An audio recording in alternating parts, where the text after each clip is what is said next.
Welcome to our Sound for Video session. Today is the 7th of April, 2018, and it's a question and answer session. First off, a question from Mike. If I use a MixPre as an audio interface to my PC, will I get the same sound quality as recording to its SD card and transferring the file? Great question, Mike. I've actually had this one before, so I think it's a good idea to cover here at the Q&A session. The answer is yes, it will be the same quality. What happens is the MixPre, in the case of recording to SD card or recording to your computer via USB as an audio interface, the MixPre is doing all the heavy lifting. So that is to say, it's doing the amplification of the microphone signal to line level signal. It's doing any limiting. It's doing the analog to digital conversion. And from there, it either sends it via USB to the computer or it sends it to the SD card. So you're not losing anything if you use it as an audio interface in terms of audio quality. So great question, Mike. Thanks for bringing that one up. Next up from William. I know this has been covered before, but I think an update would be worthwhile. Here is the question. What are some options for external microphones for iPhones with a Lightning port only, like the newer iPhone 7 to 10? So all you Android people can skip this section if you're not interested. I'm going to just quickly cover a variety of them. I have not used all of them because I don't typically do this type of recording, but I have used a few of them. So first of all, DPA has an interesting device. It's obviously more in the professional realm based on its price, especially once you add one of their microphones. Let's see here. Here's with the Lavalier microphone. You're over $1,000, but you can actually put two microphones into this one, so it also serves the purpose of allowing you to record two different people, and I believe set the gain on them independent of one another, which is important. So that's one option there. That does connect to your iOS device via Lightning, I believe. Confirm that. You can actually go USB as well. So this can actually record to a computer, to Mac OS X, to Windows. Android people will have to do some experimenting to see if it works with Android as well. I don't know the answer to that question. Next up, we have the Sennheiser Clip Mic Digital. This one is essentially a Sennheiser ME2 lavalier microphone, which is kind of their, it's not their best microphone, their best lavalier microphone, but it's okay. It's the same one that comes with the Sennheiser G4 kits by default, and then it converts it to digital and into your iPhone via Lightning connector. So that one's okay. That one looks like it normally sells for about $200. The next one up from that is a Sennheiser MKE2 digital mic. This one actually has its analog to digital converter by Apogee. Apogee is renowned for making really good analog to digital converters. I've actually tried this one. Actually, I've tried both of these. The Clip Mic Digital and the MKE2 Digital. The MKE2 Digital sounds so much better to my ear. The ME2 to me sounds a little bit brittle, and sometimes, depending on the voice, the high frequencies just don't sound right to me on the ME2. Not optimal. They work, but it's not my favorite sound on most voices. The MKE2 I think sounds much nicer, but it's a much more expensive mic here. It's selling for $500. There is a Shure MOTIV MV88, so we're moving out of lavalier microphones. This is an interesting microphone. We reviewed this over on my main channel, Curtis Judd, over on YouTube, as opposed to Curtis Judd Audio, which is this channel. And it's an interesting mic. It's not a shotgun microphone, so you can't think of it exactly in those terms, but it does have a variable polar pattern. So you can set it to be cardioid. You can set it to be various stereo, mid-side. I would really kind of look at this as only really a dialogue mic if you're going to be working in really close to the phone, that is within a couple of feet. Otherwise, I see it really as an ambiance recording microphone. For my purposes, that's how I would look at it. Next up is the Zoom IQ7, which is a mid-side stereo microphone for iOS devices. This plugs right into your phone, has the similar controls to what you see on their H series of recorders, and also their F series can also take those capsules. But mid-side is a type of stereo recording that you can do. Again, I see this one largely for ambiance types of recordings, not as much a dialogue. Although if you want an ambient style dialogue recording, you can do that as well. Here with that, this one runs $100. The Zoom IQ6, which is their traditional XY stereo microphones, which you see on a lot of the Zoom recorders. That one also runs $100. So if instead of buying maybe an H1 or an H1N, you could buy that and use that with your phone instead. Again, not really, from my point of view, a dialogue microphone so much as an ambiance recording microphone. Rode also has their own flavor of this. The IXY stereo microphone, again with a lightning connector. This one runs about $200. I have not used this one. I don't know if it sounds substantially different or better or worse than the Zoom models, but that's an option as well. So thanks for that question, William. I hope that's helpful in terms of looking at different options out there. Next up from Sean, do you notice any degradation in sound quality when the limiter in the MixPre series is turned on with sounds below minus 12 dB like normal level dialogue? If not, would it make sense to keep it on always? So I think what I understand from your question, Sean, is that you're setting the gain so that the peaks generally stay under minus 12 dB. Is there any cost or downside to leaving the limiters on? And my answer is no, I don't think so.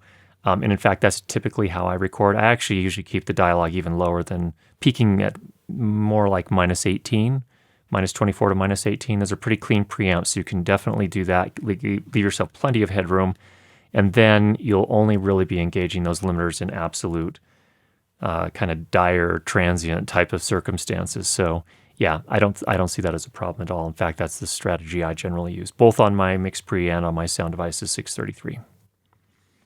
All right, next up from Eric. I'm enrolled in the film program at my university and do a lot of production sound work on both school projects and freelance gigs in the surrounding area. I've become very comfortable running sound as a one-man band, as is typically the case for smaller production, but oftentimes I have producers ask if I would like a dedicated boom operator to work with so I can focus on just mixing.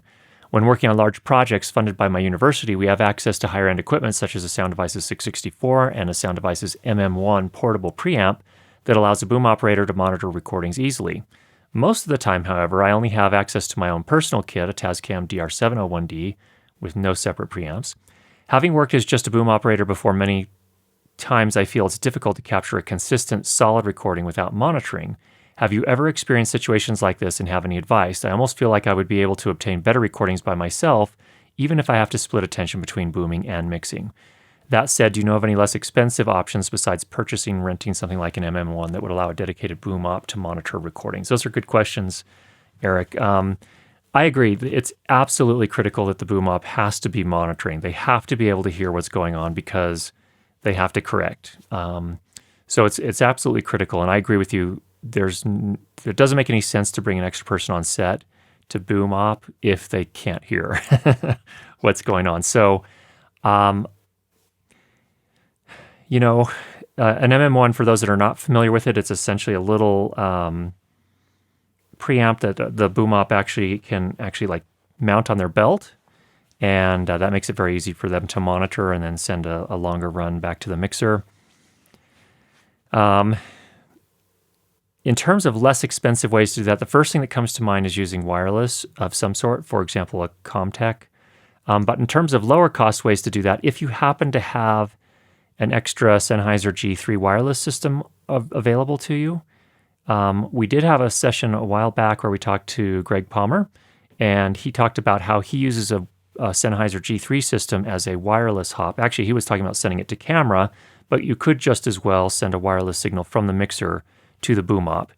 Is that perfect and ideal? Well, no, it's not the same as the boom op wearing an MM1, but it would at least allow them to hear, and I guess it's worth a try.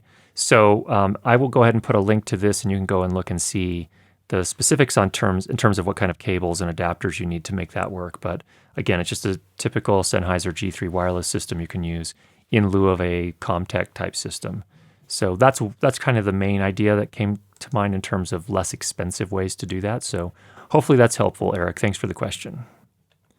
Next up from Alejandro, the new Sennheiser G4s are coming out supposedly in mid-April. What do you know about them thus far? Do you know if they are wideband, and will you be reviewing them in a video anytime soon?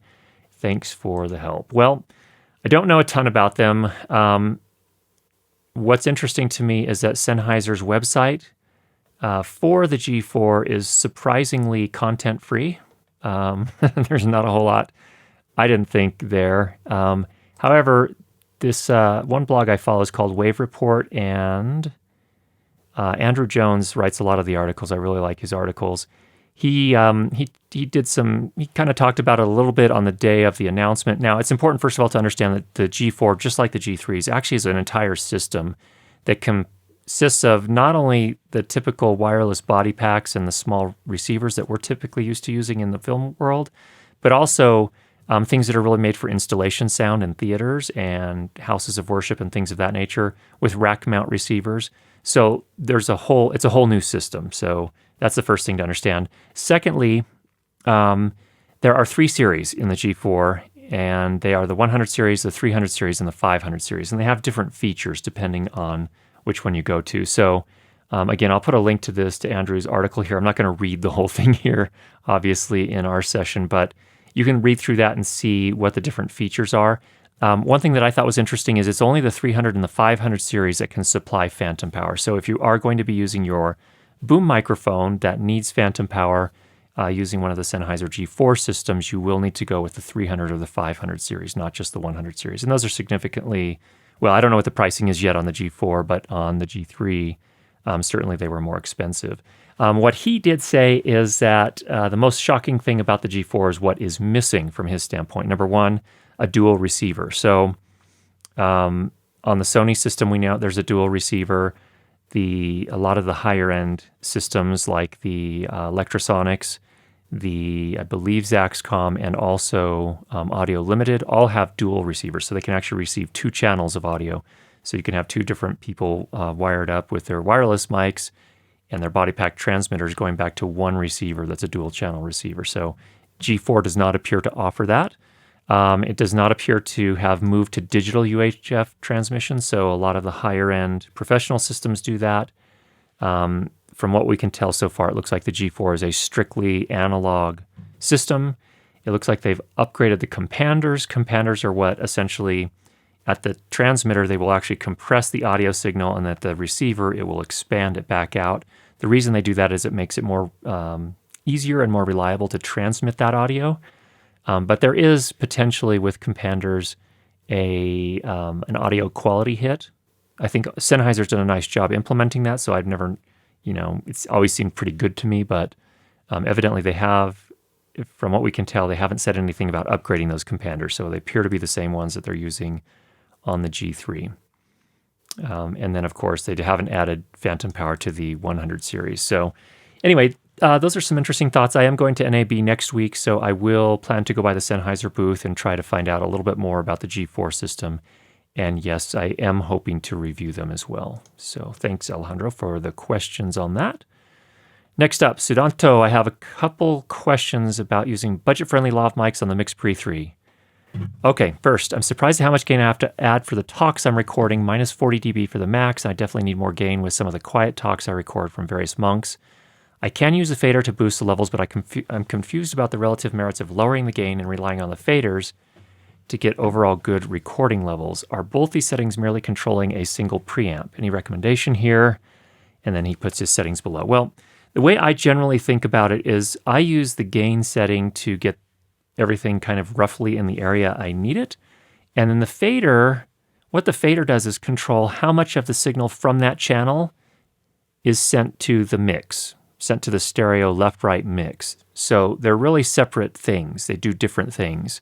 So really you should be relying on the gain stage to get the right overall levels for any individual microphone channel. So hopefully that's helpful there. So that's the first thing. Number two, the manual for the MixPre 3 isn't clear about whether it's providing plug-in power, PIP, on the 3.5mm aux mic input, but one reference in the manual seems to indicate it is. Okay, I'm not going to read all that, but yes, it does provide plug-in power to the auxiliary/mic input when the aux1 is set to mic. When it's set to mic, it will supply plug-in power, so 3 to 5 volts. So the answer is yes there. What would you recommend for using 2 lavs to record dialogue to the MixPre 3? I have a Rode XLR Plus adapter. I assume you mean by that the VXLR, which is the 3.5mm TRS to XLR. You can use to record a second mic on an XLR input. Any thoughts about this or a better budget-friendly solution? So yeah, that'll work if the microphone is self-powered, if it has its own power source.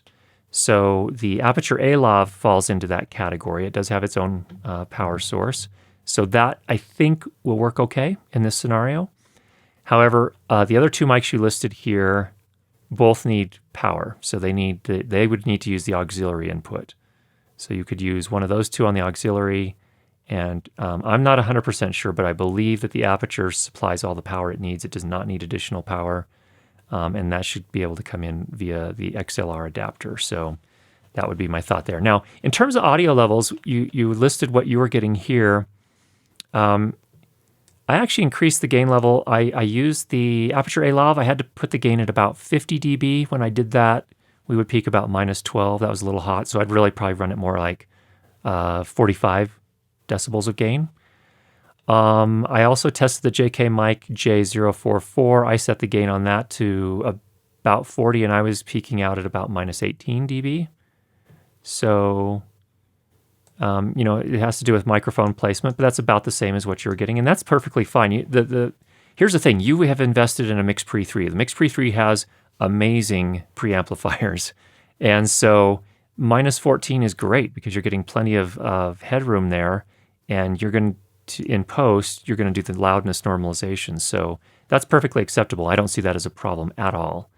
All I think is on the Aperture A-Lav, you just need to gain up some more. Probably go to 45 decibels. And this will bump up closer to where you want it, probably -18 to -12 in that range. And that's perfect. That's where you'd like to be.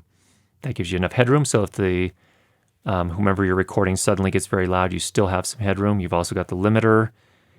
So I think you're actually in pretty good shape there. So hopefully that was helpful. Thanks for those questions. Next up, Jonathan, some newbie questions from an old stills photographer trying to figure out the basics of video audio. Number one, why do camera manufacturers give lots of detail about the video and stills files information for each model, but no information on the default audio specs that the camera will use to record audio? For example, the Panasonic GH4 and GH5. Seems odd. Yeah, I would agree it seems odd. The reality is that camera manufacturers are focused on the picture. For them, it's largely about the picture. They will, it almost seems like begrudgingly add audio features because they have to, because their users demand it. Panasonic does an okay job. But yeah, I don't know why they don't list those specs. I guess they feel like there are too many specs, and so if they have to cut something, it's the audio specs that they're going to cut from the list. So I can't explain why. But the reality is I enjoy being an underdog, enjoy being a soundie, and we have to know our craft really well. And so we have to do testing. We have to help each other out. So in any case, that's my best guess on that. Next up, I've just bought a MixPre 3. The difference between mic to camera direct and mic to MixPre 3 to camera is obviously huge. But recording to the MixPre 3 internal card also improves quality compared to the same signal being sent to the camera in a dual audio test. In this case, the difference is less. Can you explain the different steps in this case and where the degradation occurs? The degradation, as you might guess, based on your previous question, is usually occurring in the camera. And what is happening there is that, just to be frank, the camera manufacturers, even on the cinema cameras, audio is a kind of a secondary thing. And they're really, to a large extent, I really think they put in their cameras preamplifiers that are good enough to get by, but not to be the primary audio, not to do the heavy lifting in terms of audio. So for example, on my Ursa Mini Pro, which is a cinema camera, $6,000 camera out of the box, plus once you kit it out, it's closer to $10,000. It's a lot of money to spend on a camera, but the microphone inputs, if I plug a microphone directly into that and I max the gain out, I can barely get a strong enough signal on really good condenser microphones, really good professional grade condenser microphones like a DPA 4017, Sennheiser MKH 8050. I mean, all these professional mics, Shep's CMC MK41. I mean, all these great microphones, and I can't really get an awesome signal into the Blackmagic. Now, some of them are better than others. I think some of the Canon cinema cameras do a little bit better than that. But then on the other hand, what they tend to be set up for, really from my point of view, is an audio mixer sending a line level signal from their mixer into the camera. In those cases, it works decently. And it's similar to probably what you're finding here, I assume with a GH4 or GH5 from getting a signal from the MixPre 3. It sounds pretty good. It's not as perfect or as nice as the MixPre 3 recording, but it's pretty good and pretty close. And that, again, is just because the MixPre is doing the heavy lifting there. It's doing the amplification of the microphone signal to line level or close thereto. Technically, you're not sending a line level signal out to the GH4 or GH5 unless you have a GH5S, but it's doing the heavy lifting. So you can pull back the gain that the camera has to do, or has to, amplification, gain setting, input setting, whatever they call it on that particular camera. It's having to do less of that. And that's where a lot of the noise and the crunch is involved. But also, the camera then has to do what is called analog to digital conversion. It has to take the analog audio signal and convert it to digital. And there are higher quality analog to digital converters and lower quality. And of course, as you might have guessed, especially in a consumer grade camera like a GH4 or GH5, the analog to digital converter is not that great. So that's where you're generally seeing the degradation. So it sounds better because the MixPre 3 is doing the amplification, but it doesn't sound as good as the MixPre 3 because the analog to digital converter that's being used in the camera to convert the audio signal to digital is not as good as the MixPre 3s. And that's where you're hearing the degradation. So good question there. Number 3, exactly how do so-called passive audio mic interfaces, some of which seem to be just fancy XLR adapters, work to improve audio quality compared to active ones? I don't think they necessarily do. I think they really are XLR adapters. I think the improved audio quality comes when you have an active adapter or, audio adapter that actually does the amplification of the signal. Usually those are designed to do better than camera preamplifiers will. So that's usually where you're going to get the benefit. Usually the passive ones are not going to improve the audio quality at all. So, all right. Thank you very much, Jonathan, for those questions. Next up, Vadim. I'm still recording weekly podcasts with 3 to 4 hosts and recently decided that Audio-Technica BP40 is my favorite mic in terms of tighter hypercardioid pattern that gives less bleed and perfect RF noise isolation. I used to struggle with SM57 and even Electro-Voice RE320 had got issues in my troublesome environment. So I got 2 more BP40s. Fantastic. That's a good, I believe it's a large diaphragm condenser mic, if I'm not mistaken. I'm not intimately familiar with that one, but that's great. If it works, it works. And that works, I would think, well for podcasting. But one of my hosts has a much quieter voice compared to the others. What would be the right way to compensate for it? I found that 50 decibels of gain on the MixPre 6 is a sweet spot for this mic. Should I increase the gain for that host or just deal with it in post? I would use more gain for the quieter speaker. The MixPre 6, again, great preamplifiers. I would not hesitate to add more gain to that mic. And again, if it can also be a mic position. So if it's a quiet speaker and they sit farther away from the mic, you'll probably want to adjust that to some extent as well. But yeah, I would not hesitate to add more gain. I don't know what you mean in terms of you found that 50 decibels of gain on the MixPre 6 is a sweet spot for this mic. Yeah, it probably is a sweet spot in terms of, there'll be a little bit less noise than if you gained up to 70 dB. But you shouldn't probably have to gain up to 70 dB for a condenser mic, which I don't remember if the BP40 is a condenser. I think it is. I don't know. In any case, I would not hesitate to add more gain. So that would be my thought on that. And if you are finding that is creating some problems, let us know. Would love to hear about that, and we can take another look at this. All right, that is our question and answer session for this week. I'm off to NAB next week, so there probably will not be there will not be a sound for video session next week. However, what there will be is I will be visiting several of the manufacturers at NAB. I do have my brother coming along as a camera operator, so we may do some interviews and look at some products. That'll be a variety of things. It'll be both lighting and sound, but that's what we do on the channel. So there will probably be some sound ones.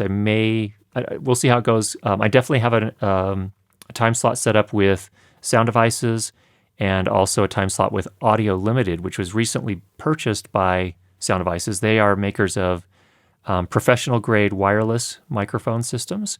So I'm looking forward to that. I may try to get some time with Sennheiser. We'll see how that goes. Their booth tends to be really, really busy, and it's hard to do interviews there, but we'll see. And we may talk about the G4 system there. And then I will also be meeting with the Voice Technologies CEO, so I'm looking forward to that. For those not familiar, the Voice Technologies makes a series of lavalier and headset microphones. I'm actually quite a fan here, for example, of the VT500 lavalier microphone. It's a kind of a different form factor. It's a front-facing capsule on here, and it works quite nicely. I like the sound of this on a lot of voices. It actually works quite nicely, and it's pretty easy to conceal. So it's been one of my favorites, and they invited me to come by, and looking forward to doing that as well. So if there are any others you're interested in, we'll also probably try to visit the Zoom booth. I don't know if they'll have new products or not.